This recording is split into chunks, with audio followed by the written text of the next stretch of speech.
네, 여러분 반갑습니다. 캠브리지 동아시아사 시간이 돌아왔습니다. 기말고사가 얼마 남지 않았어요. 그죠? 우리의 한국사 진도도 얼마 남지 않았습니다. 경제 파트 대략 한 2시간에다가 외연 얘기까지 3시간, 평화통일까지 하면은 한 4시간 정도면 이제 진도를 다 나갈 수 있을 것 같아요. 뒤 문 좀 닫아줄래? 뒷문? 자, 아무튼 우리가 지난 시간에 배운 내용이 무엇이었냐면은 해방 이후에 오늘날에 이르기까지 우리나라의 민주주의가 발전해 가는 과정을 쭉 한번 이어서 살펴보았습니다. 바로 직전에는요, 87년 6월 민주항쟁을 통해서 국민의 손으로 대통령을 직접 뽑을 수 있는 대통령 직선제가 쟁취된 내용에 대해서 이야기를 하였어요. 그죠? 이번 시간에는 이 시간 동안에 있었던 이 기간 동안에 있었던 경제 발전에 대한 내용들을 함께 살펴보도록 하겠습니다. 같이 한번 볼게요. 자, 박정희 정부는요, 그 이전의 장면 정부에서 만들었던 경제 개발 계획을 수정, 보완해서 국가 주도의 경제 개발을 추진해 나가게 됩니다. 자, 알다시피 박정희 정부의 경우에는 5.16 군사 정변으로 등장한 정권이었어요. 그죠? 따라서 이들은 자신들의 이 그러한 행위를 정당화하기 위해서는 경제 발전을 이뤄낼 필요가 있었다라고 이야기를 하였어요. 그죠? 자, 그래서 국가 주도의 강력한 경제 발전을 개발을 추진해 나가는 모습을 보이게 되었다라는 겁니다. 자, 그래서 5년 동안 집중적으로 우리나라의 경제를 발전시키기 위한 프로젝트 제1차 경제개발 5개년 계획이라고 하는 것이 계획되고 실시되었다라는 소리가 되겠습니다. 자, 목표는요, 자립경제 기반의 구축이에요. 다른 나라에 의존하지 않고 우리 스스로 먹고 살 수 있는 경제적 기반을 마련하는 것이 제1차 경제개발 5개년 계획의 목표였다라는 것이죠. 자, 따라서 산업을 키워야 됩니다. 우리나라의 산업 발전을 이끌어 나가야 되는데, 문제는 우리나라는 일제강점기를 거쳐서 6.25 전쟁을 거치면서 이 산업을 키워내기 위해서 필요한 기반이 되는 것들이 다 남아있지 않은 파괴가 된 이러한 상태였다라는 것이죠. 자, 그래서 전력, 석탄 등 에너지원을 확보하고 시멘트, 비료 등의 기간 산업과 사회 간접 자본에 대한 집중적인 투자가 이 기간에 이루어졌다라는 것이죠. 네, 기간 산업이란 산업의 토대가 되는 산업을 기간 산업이라고 이야기를 하고요. 사회 간접 자본이란 생산 활동에 간접적으로 기여하는 자본, 도로, 항만, 철도, 통신, 전력 같은 것들을 사회 간접 자본이라고 이야기를 합니다. 자, 예를 들어서 시멘트, 철강 이런 것들이 우리의 삶에 직접적으로 도움이 되지는 않아요. 그죠? 시멘트로 뭘 만들어야지. 시멘트로 공장을 만들고 기계를 만들고 해야 우리의 삶에 직접적으로 도움이 되는 필요한 물건들을 생산해낼 수가 있잖아요. 그죠? 또한 도로, 항만이라든지 공항이라든지 철도, 통신 이런 것들이 있어야 물건을 만들고 팔고 유통하고 할 거 아니에요. 그죠? 어떤 산업이 발전함에 있어서 기반이 되는 토대가 되는 산업을 일컬어 기간산업이라고 이야기를 하고요. 그 외에 생산활동에 간접적으로 기여하는 이러한 시설들을 통틀어서 사회 간접 자본이라고 이야기를 합니다. 방금 이야기했던 것처럼 우리나라는 일제강점기로부터 해방이 되고 6.25 전쟁 같은 것들을 겪으면서 이러한 시설들이 극히 부족한 상황이었기 때문에 산업을 발전시키기 위해서는 일단 이런 것부터 먼저 갖출 필요가 있었다라는 소리가 되겠습니다. 이해가 되시죠? 자, 나아가서 이 기간 동안에는 노동집약적 경공업을 육성하려 합니다. 자, 공업의 경우에는요, 얼마나 높은 수준과 많은 자본이 투자가 되느냐에 따라서 크게 둘로 나뉘어 볼 수 있어요. 그다지 높은 수준의 기술이 필요하지 않고 큰 자본이 없어도 굴릴 수 있는 공업을 일컬어 우리는 가벼운 공업, 경공업이라고 이야기를 하고요. 많은 자본과 높은 수준의 기술이 필요한 공업을 일컬어 중화공업이라고 이야기를 합니다. 자, 우리나라 같은 경우에는 6.25 전쟁 등을 거치면서 어떤 상황이었나요? 돈도 없고 자원도 없고 기술도 부족한 상황이었어요. 그지? 유일하게 가지고 있는 게 뭐예요? 사람들의 값싼 노동력밖에 없었어요. 그죠? 따라서 노동집약적 경공업, 노동력의 비중이 큰 경공업을 육성할 수밖에 없었다라는 것이죠. 이런 것들은 이 시기에 우리나라처럼 인건비, 노동력이 값싼 나라들이 주로 활용하는 산업 분야라고 볼 수가 있는 겁니다. 의류, 섬유 같은 아니면 전자제품의 조립 이런 것들이 주로 노동집약적인 경공업에 해당한다라고 보시면 될 것 같습니다. 하지만 어쨌든 산업을 키우고 육성해 나가기 위해서는 기본적으로 어느 정도 이상의 자본금, 돈이 필요했다라는 것이죠. 이러한 시도들이 있었습니다만은 나라에 워낙 돈이 없다 보니까 경제 발전이 이루기가 생각보다 어려웠던 것이에요. 결국 돈이 부족했기 때문에 부족한 돈을 어떻게 할 필요가 있었다? 그렇죠. 외국으로부터 끌어올 필요가 있었다라는 거예요. 그죠? 자, 그래서 원래는 우리나라 스스로 이런 어떤 산업 발전을 이뤄내 보려고 했습니다만은 어려웠어요. 그래서 결국에는 외국에서 자본을 도입해서 외국 돈을 가지고 와서 산업을 육성시키는 방향을 전환시켰다라는 것입니다. 두 번째, 우리나라에서 물건을 만들어서 팔려고 했는데 물건이 잘 안 팔려. 왜 안 팔릴까? 그렇죠. 우리나라 사람들이 워낙 가난하다 보니까 물건이 국내에서 제대로 팔리질 않는 거야. 국내에서 물건을 판매해봐야 기업이 제대로 크기가 어렵겠다 싶은 거예요. 결국적으로는 물건 만들어서 우리가 먹고 살려면 어디에 팔아야 되겠다? 외국에다 팔아야 되겠다라고 생각을 하는 거예요. 그죠? 자, 그래서 외국 자본을 도입을 해서 외국에다 물건을 팔아서 돈을 버는 방식으로 우리나라의 경제 발전 전략을 수정하게 되었다라는 것이에요. 이해가 되시죠? 자, 그러기 위해서 한 일들이 무엇이었나요? 우리가 지난 시간에 이야기했던 것처럼 한일 국교 정상화를 통해서 독립 축하금의 명목으로 6억 달러 같은 거 받아들였던 거예요. 그죠? 베트남 전쟁에 군대를 보내서 미국으로부터 군인의 월급이라든지 기술 제공이라든지 차관이라든지 이런 것들을 도입을 했던 것이에요. 그죠? 그리고 파견 광부, 간호사 같은 것들도 있었습니다. 여러분 국제시장에서 주인공이 독일로 광부로 일하러 가서 거기에서 이제 와이프로 간호사로 왔던 와이프를 만나서 결혼한 뭐 이런 내용 나오잖아요. 그죠? 실제로 박정희 정부 시기에 있었던 일이라고 보시면 될 것 같습니다. 서독이란 무엇이냐? 독일의 경우에도 2차 세계대전의 패전국이었기 때문에 각각 동과 서로 분할 점령이 이루어지게 됩니다. 동쪽은 공산주의권, 서쪽은 자본주의권에 의해서 분할 점령이 이루어져서 독일이랑 나도 원래 동과 서로 분열이 되었었거든요. 그 가운데 자본주의 쪽에 해당하는 독일이 서쪽의 독일 서독이라고 보시면 되겠습니다. 그리고 박정희 정부 시기에 실업 문제 해결을 비롯해서 외국 자본을 얻기 위해서 나아가서 해외 인력 수출의 일환으로 파견했던 광부나 간호사 같은 것들을 여러분들이 지금 사진으로 보고 계십니다. 우리나라에도 현재 외국인 노동자들이 들어와서 일하고 있어요. 그죠? 주로 어떤 분야에서 일을 하던가요? 3D 업종이라고 하죠. 그죠? 위험하고 더럽고 힘든 일 주로 많이 하고 있잖아요. 그죠? 당시에 우리나라 사람들의 경우에도 이렇게 힘들고 위험하고 더러운 일 이런 들로 주로 이제 돈을 벌기 위해서 외국에 나가서 일을 하는 외국인 노동자를 파견하는 나라였던 적도 있었다라는 것이죠. 넘어가도 될까요? 네. 그래서 국제시장에 그런 장면 나오잖아. 요즘에 젊은 학생들이 외국인 노동자들한테 니네 나라로 돌아가 막 이런 욕하니까 그때 파도 광부로 갔다 왔던 주인공이 그런 말 하는 거 아니야 라고 하면서 막 혼내는 장면 나왔었던 것 같은데 별로 기억을 못 하는군요. 네, 나중에 한번 봤으면 좋겠네요. 우리나라도 그렇죠. 외국에 일하러 사람들을 노동력을 파견하던 시기가 있었습니다.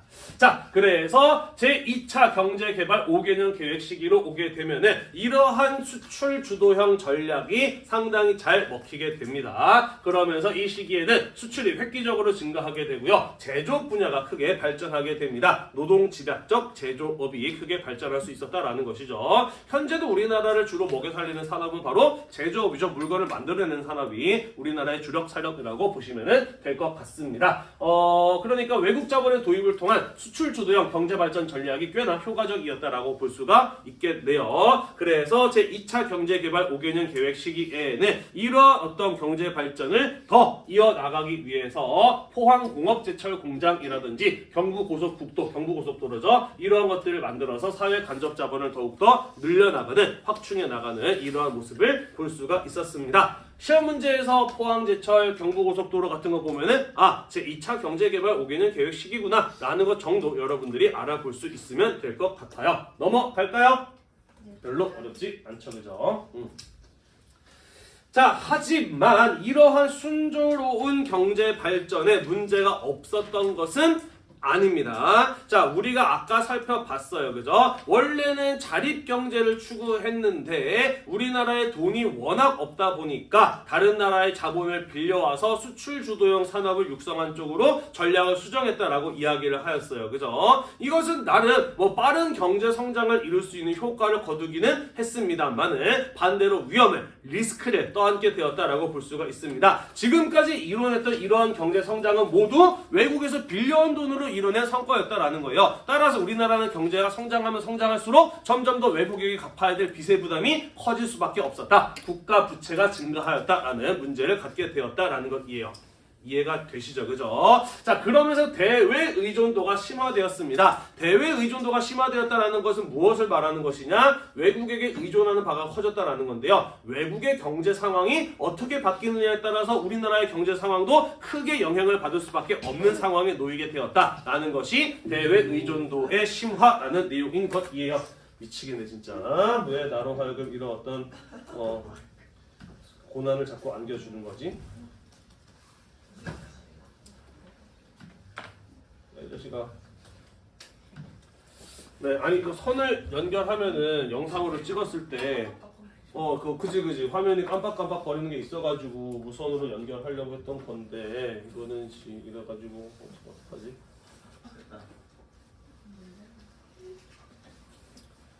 네. 화면이 깜빡이는 것 때문에 무선 연결로 했던 건데 할 수 없지 뭐. 네. 그러면은 이 영상은 초반에 좀 이렇게 깜빡이지 않다가 후반에 가면서 깜빡이는 걸 바뀌려나? 깜빡거린다. 어? 어디가? 이 폰에서 깜빡거려. 아이씨. 네. 네. 맞아요. 칠판으로 수업을 하면은 이런 건 없어서 좋아. 이런 연결의 오류나 이런 게 없어서 좋긴 한데. 짜자자자 하고 있나? 네. 원장님 이벤트. 영상미가. 자. 우리 한 번만 더 시도해 볼까요? 저 왜 그러는 거야? 몰라.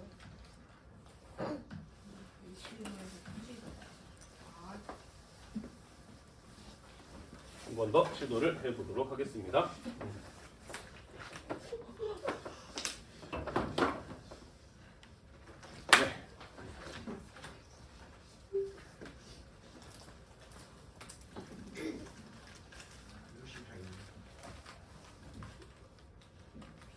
알았다고 임마.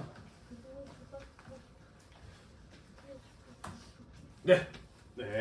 자, 그래서 1960년대 말에 세계 경제가 침체, 경제 상황이 안 좋아지게 되자 수출로 먹고 살고 있었던 우리나라도 당연히 그 피해를 받을 수밖에 없었다라는 것이고요.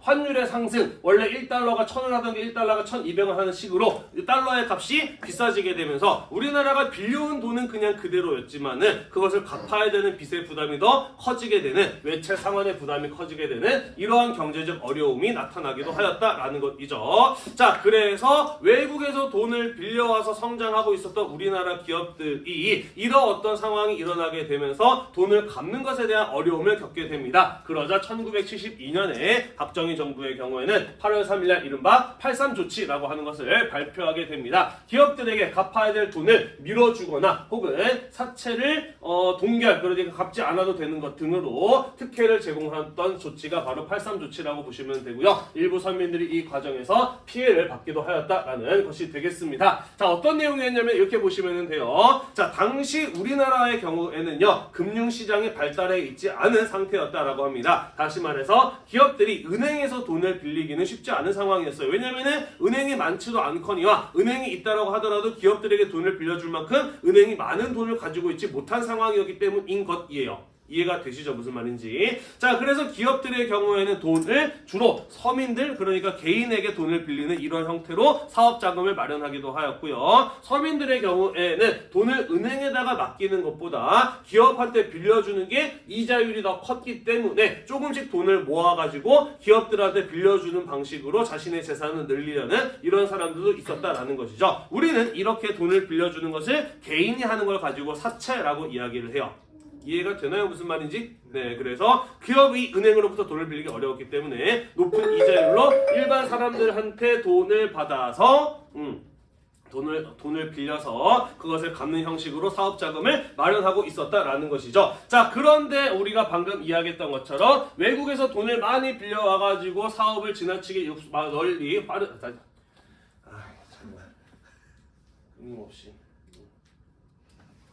이야기 틀어지네요. 네. 그래서 이 기업들이 외국에게 돈을 빌려 와가지고 사업을 키워가고 있었는데 세계 경제 침체로 수출이 감소하고 환율 상승으로 외채 상환이 부담되는 이러한 상황이 나타나게 된 겁니다. 우리나라 정부는요, 외국에서 빌려온 돈에 대해서는 함부로 개입할 수 없지만 적어도 우리나라 국민들한테 빌린 돈에 대해서는 정부가 뭔가 개입할 수 있다라고 생각을 했던 모양이에요. 자, 그래서 83 조치라고 하는 게 무엇이었냐면은 기업들이 개인에게 빌렸던 돈의 이자를 3분의 1 수준으로 깎고 갚지 않아도 되는 기간을 최장 8년 동안 미뤄주었던 조치가 바로 83 조치라고 보시면 될 것 같아요. 사채 동결이라고 하는 건 무슨 내용이냐면요, 돈을 빌려준 사람들은 이 돈을 내가 어떻게 마련한 것인지 그 출처를 밝혀야만 갚을 가치가 있는 돈이다 라는 이런 어떤 조치가 이루어졌던 거예요. 그러니까 떳떳한 돈만 갚으면 된다라는 이런 식으로 이야기를 해서 사람들이 출처를 밝히지 못하는 돈들은 기업이 갚지 않아도 된다 같은 이러한 조치를 내린 게 바로 83 조치라고 보시면 되겠습니다.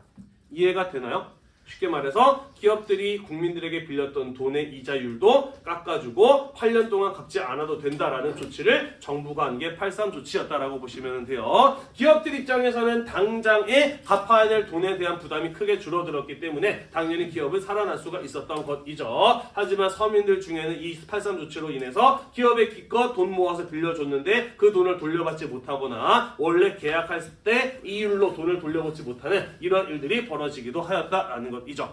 이해가 되시죠? 물론 기업이 아예 망해서 빌려준 돈을 개인이 못 받는 것보다 낫다라고 볼 수도 있겠습니다만은 어찌되었든 국가가 정책으로 앞장서서 개인의 사유재산에 대한 권리를 침해한 조치가 83 조치였다라고 볼 수가 있겠네요. 그리고 박정희 정권 시절에 우리나라의 경제 개발은 국가가 주도해서 기업을 밀어줬고 그 과정에서 일반 서민들의 희생을 강요하면서 이루어진 경제 발전이었다라고도 평가해 볼 수가 있겠습니다.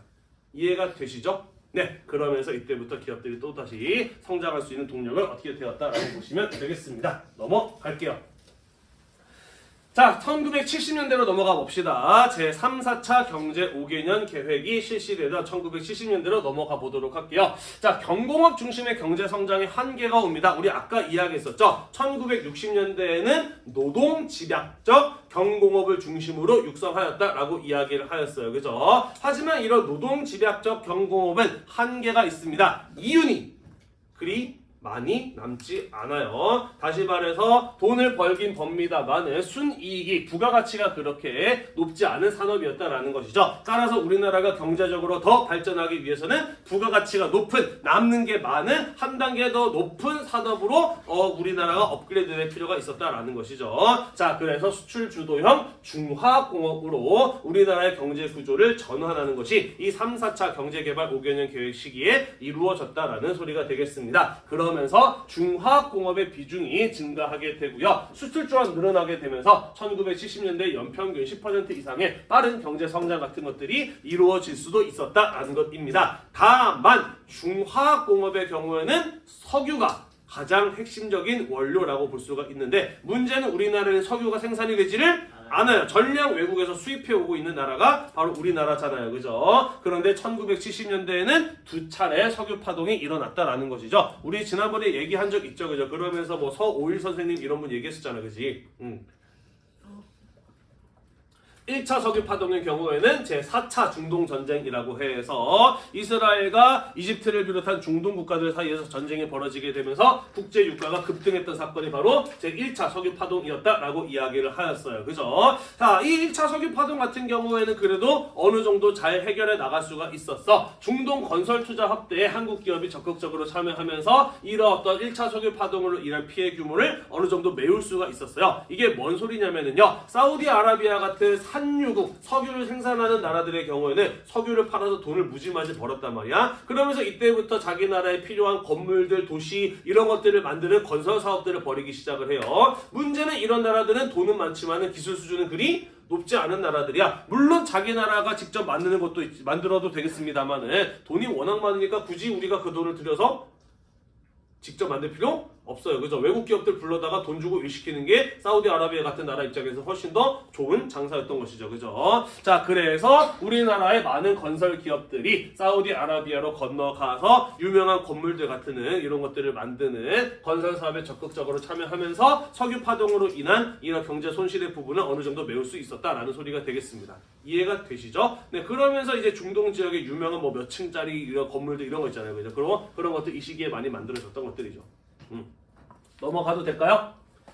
네. 자, 그런데 이란의 이슬람 혁명으로 인해서 일어났었던 제2차 석유 파동은 그 피해가 훨씬 더 컸다라고 볼 수가 있습니다. 자, 일단은 석유 가격의 상승폭이 어때요? 1차 석유 파동에 비해서 훨씬 더 높아요. 그죠? 석유 가격이 오른 정도가 1차 때보다 훨씬 더 심했던 게 제2차 석유 파동이기도 하였고요. 1978년쯤 가게 되면은 제3, 4차 경제개발 5개년 계획이 꽤나 오랫동안 진행이 되면서 중화학공업에 대한 많은 투자가 이루어졌던 시기였다라는 것이죠. 어찌 본다면 우리나라가 앞으로 중화학공업을 키워야 된다라고 정부에서 밀어주는 바람에 좀 과도한 투자가 이루어졌던 상황이기도 하였다라는 것이죠. 하지만 아까도 이야기했듯이 중화학공업의 핵심 원료는 무엇이었다? 석유였다라고 이야기를 했어요. 그죠? 많은 투자가 이루어진 상황에서 석유 가격이 급격하게 오르게 되면서 상당히 큰 경제적 어려움을 겪을 수밖에 없었다라는 소리가 되겠습니다. 이해가 되시죠? 자, 그리고 이 시기에는 더 많은 세금을 걷기 위해서 부가가치세라고 하는 것을 도입하기도 하였거든요. 부가가치세라고 하는 게 뭐냐면요, 물건을 사고 파는 과정에서 얻는 이익에 대해서 매기는 세금을 일컬어 부가가치세라고 이야기를 합니다. 예를 들자면 연필 한 자루를 팔면은 판 사람은 연필 한 자루에 대한 이익을 얻기 때문에 거기에 대한 세금을 내야 되는 거고, 산 사람도 이 연필 한 자루를 샀을 때 연필이라는 이익이 생겼기 때문에 거기에 대한 세금을 내야 된다라는 논리로 만든 세금이 바로 부가가치세라는 것이에요. 그래서 연필의 경우에는 원가가 1,000원이라고 한다면 부가가치세 10% 100원을 더해서 소비자 가격은 1,100원에 팔리는 뭐 이런 식으로 부가가치세가 도입이 되었다라는 거예요.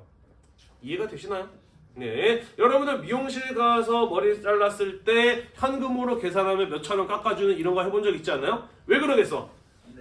그렇지. 내가 현금으로 계산하면은 미용실에서 내가 머리를 잘랐는지 안 잘랐는지 나라에서 파악할 방법이 없잖아요. 그죠? 그럼 부가가치세를 안 내도 되니까 미용실에서는 부가가치세만큼 빼주는 거예요.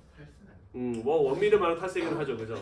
요런 것들이라고 보시면 되겠습니다. 아무튼 요런 것들이 도입이 되면서 물가 인상까지 일어나게 되었던 것이에요. 석유 가격의 급등과 부가가치세의 도입에 따른 물가 인상 같은 것들이 겹치게 되면서 한국 경제가 상당히 어려운 상황에 놓이게 있었다라는 것이고요. 박정희 정권을 버텨주고 있었던 하나의 기둥이 경제발전이었다라고 이야기를 하였잖아요. 그죠? 그래서 이러한 경제 위기가 유신체제에 대한 국민들의 불만을 높이는 한 원인으로 작용을 하게 되었던 것이고요. 결국 박정희 정부가 무너지게 되는 부마 항쟁이 일어나게 되는 한 원인으로 작용하기도 하였다라는 것 정도 여러분들이 함께 이해를 해두시면 될 것 같습니다. 넘어가도 될까요? 네, 이해가 대충 되셨죠, 그죠? 자, 그래서 우리는 박정희 정부 시기에 국가가 주도해서 기업을 키워주었고 그 과정에서 국민들의 희생을 감수해 가면서라도 우리나라의 경제가 상당히 빠른 속도로 발전해 왔다라는 내용들에 대해서 쭉 한번 이야기를 해보았습니다. 왜 이 페이지가 나오지? 하나 더 나와야 되는데? 중간에 뭐가 하나 빠졌는데? 그게 왜 빠졌지? 오늘따라 나에게 왜 이런 일들이 자꾸 왜 빠졌을까? 나타났네요. 네. 내가 뭐가 안 돼가지고 막 누르다가 페이지가 하나 날아갔나 봐요. 네. 다시 찍고 싶다. 자, 아무튼 그래서 우리나라는 이 박정희 정부 시기에 굉장히 빠른 경제 성장을 이루어낼 수 있었다라는 것입니다. 그래서 사람들은 이러한 우리나라의 경제 성장을 일컬어 한강의 기적이라고 부르기도 했어요. 2차 세계대전에서 패전한 독일이 굉장히 빠른 속도로 경제 성장을 이뤄낸 것을 가지고 세계의 사람들이 독일에 있는 유명한 강 라인강의 이름을 따서 라인강의 기적이라고 불렸거든요. 우리나라도 그런 어떤 2차 세계대전 이후의 독일만큼 빠른 빠른 경제 성장을 이뤄냈다는 의미에서 라인강의 기적을 본떠서 한강의 기적이라고 부르기도 하였다라는 것입니다. 물론 이렇게 빠른 경제 성장이 이루어지는 데에는 국가 주도의 경제 성장 전략이 꽤나 유효했던 부분도 있습니다만은 우리는 아까 이야기를 했어요. 그죠? 우리나라의 이 노동력이 사실은 경제 발전을 이끌어왔던 주요한 원동력 가운데 하나였다라고 이야기를 했잖아요. 그죠? 특히 우리나라의 경우에는 사람들이 굉장히 높은 교육열을 가지고 있잖아요. 그래서 높은 수준의 양질의 노동력을 계속해서 지속적으로 제공할 수 있었던 것, 이런 것들이 우리나라의 경제 발전에 중요한 원동력으로 작용하였다는 부분도 분명히 짚고 넘어가야 될 부분이다라는 것이고요. 나아가서 우리나라 사람들은 번 돈을 열심히 저축해서 은행에 모아서 기업들이 또 은행에서 돈을 빌려서 투자 자금으로 활용할 수 있는데 큰 도움을 주기도 하였거든요. 높은 국민의 저축률 같은 것들이 이 기업들이 투자 자금을 조달하기 위해서 은행에서 돈을 빌릴 수 있는 그런 어떤 여유를 만들어 주었던 경제 성장의 또 하나의 원동력으로 작용하기도 하였다라는 것입니다. 이해가 되시죠? 네, 그러면서 이와 관련된 다양한 그래프들이 선생님이 넣어놨습니다. 넘어갈게요.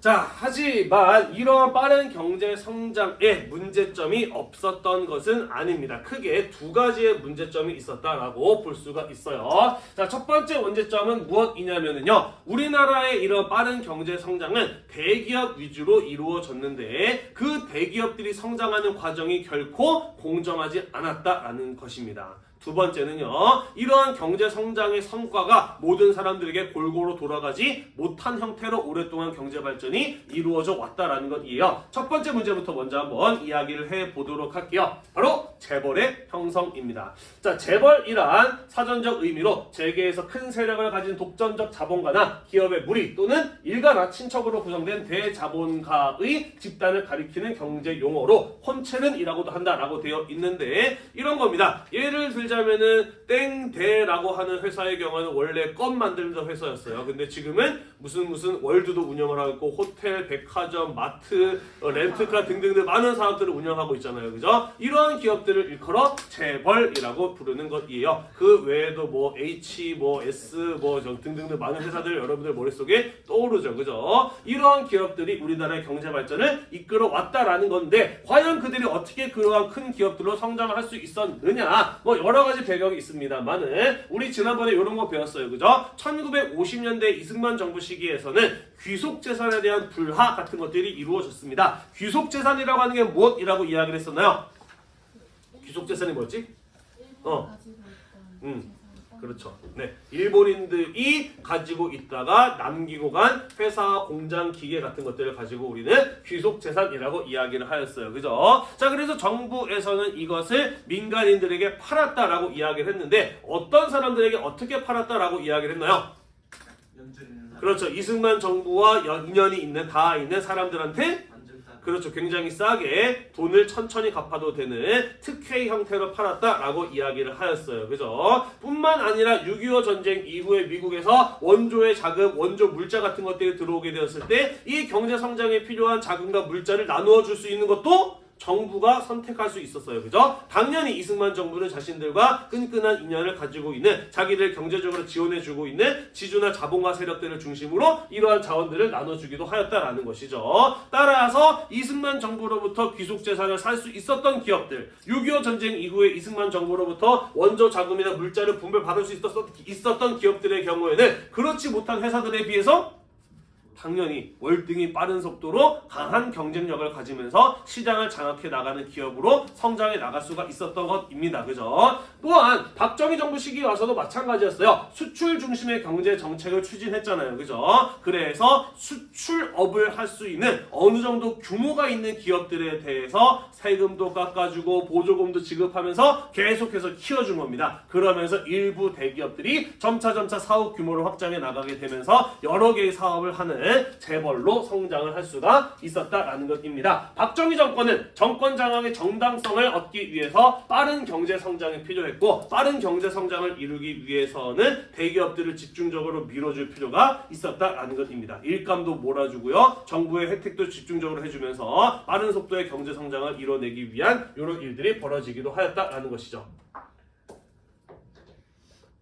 70년대 넘어가게 되면서 우리나라의 경제 구조가 중화학공업 위주로 전환되었다라고 이야기를 했잖아요. 그죠? 중화학공업 높은 수준의 기술과 많은 자본이 필요한 산업이다라고 이야기를 했어요. 당연히 중소기업이 하기는 어려워요. 그죠? 따라서 이 과정에서도 당연히 대기업 위주의 경제 정책이 이루어졌고요. 그러면서 재벌 중심의 경제 체제가 더욱더 강화되는 이러한 모습이 박정희 정부 시기에 나타나기도 하였다라는 것이죠. 자, 재벌 중심으로 우리나라의 경제가 기업이 성장해 왔던 거 물론 나쁘다고만은 할 수 없어요. 왜냐하면 우리가 아까도 이야기했던 것처럼 박정희 정부는 빠른 경제 성장이 필요했고 그것을 달성했다라고 하는 측면에서는 나름 효과적인 전략이었다라고 볼 수가 있어요. 수출 주도 경제 정책을 기반으로 국가 경제 능력을 확보하고 국가 경제 성장에 기여하였다. 빠른 경제 성장을 통해서 우리나라가 한강의 기적이라고 부를 만큼 이런 어떤 효과를 볼 수 있었던 것은 이런 어떤 재벌 중심의 경제 정책이 가지고 있었던 장점이었다라고 볼 수가 있겠네요. 문제는요, 사실은 이러한 성장 과정이 공정하지 않다 보니 정치적으로나 경제적으로나 큰 위험을 떠안게 되었다라는 것입니다. 정경유착 같은 일들이 벌어지게 되죠. 그죠? 정치인들은 기업인들에게 특혜를 제공하고 기업인들은 정치인들에게 정치 자금을 제공하는 이러한 관계가 맺어지게 되면서 결코 건전하지 않은 정치구조, 경제구조가 우리나라에 오랫동안 유지되어 왔었다라는 겁니다. 얼마 전에 있었던 대통령의 탄핵만 해도 그런 사건이었잖아요. 그죠? 이런 어떤 정경유착이 어떻게 이루어지는지 가장 잘 보여줬던 사건이죠. 그죠? 대통령 뒤에서 권력을 행사하던 사람이 대기업 총수들 불러와가지고 협박해서 돈 뜯어내가지고 그 돈으로 자기 딸 말 사주고, 그죠? 그리고 돈 냈으니까 우리도 뭐 하나 줘 라고 해가지고 대기업 회장이 죽어 돌아가셨을 때 그 아들이 그거를 물려받는 과정에서 있어서 어떻게 하면은 세금을 덜 낼 수 있을까 이런 것들을 눈 감아주는 이런 일들이 벌어졌던 것이잖아요. 그죠? 이런 어떤 문제들은 사실 하루아침에 일어났던 것이 아니다. 우리나라의 경제 구조가 발전해오는 과정 속에서 이미 만들어져 있었던 일들이었다라는 것이에요. 이해가 되시죠? 두 번째, 이러한 경제 발전이 이루어졌을 때 어떤 위험을 우리가 가지게 되느냐? 독점으로 인한 경제 구조의 취약성이 발생하게 된다. 이게 뭔 소리냐? 생각해 봅시다. 현재 우리나라를 먹여 살리고 있는 대기업 가운데 여기 어느 곳이 있을까? 우리나라 먹여 살릴 대표적인 대기업 하나만 좀 머릿속에 떠올려 볼까? 그렇죠. 지금 현재 제일 잘 나가는 회사는 삼성이죠. 그죠? 실제로 여러분들이 나중에 돈을 벌면은 국민연금이라고 하는 걸 내야 돼요. 은퇴 이후에 나라에서 연금을 받아가면서 살아가기 위한 기금이 바로 국민연금이죠. 그리고 이 국민연금이 삼성의 가장 큰 대주주입니다. 삼성에 많은 투자를 해서 삼성의 주식을 가장 많이 가지고 있는 기금이 또 이 국민연금이기도 하거든요. 생각해 봅시다. 삼성이 망하면 우리나라 어떻게 될까? 그렇죠. 우리나라 경제가 아마도 어마어마하게 큰 타격을 받을 것이에요. 그죠? 기업이라고 하는 것은 장사 잘 되면 흥할 수도 있고 장사 못하면 망할 수도 있는 거 아니에요. 그죠? 그런데 기업 하나가 망했다고 해서 우리나라 경제 전체가 망할 수 있는 거, 이게 과연 건전한 경제 구조라고 볼 수 있을까? 사실 그렇지는 않다라는 것이죠. 그죠? 실제로 1997년에 외환 위기가 벌어졌었던 한 원인 가운데에도 바로 그러한 부분이 있었던 것이죠. 대우라든지 한보와 같은 엄청나게 큰 규모의 재벌들이 쓰러지게 되면서 우리나라 경제가 전체가 함께 휘청했던 사건이 바로 또 이 1990년대 외환 위기의 한 원인으로 작용하기도 하거든요. 그죠? 따라서 이러한 어떤 경제 구조가 결코 건전한 경제 구조다라고 볼 수는 없다라는 것이죠. 무슨 말인지 이해가 되시죠? 그죠? 자, 그래서 이런 어떤 문제점들을 가지고 있는 것, 현재까지도 이어져 오고 있는 우리나라 경제 구조의 특징이라고 볼 수가 있겠네요.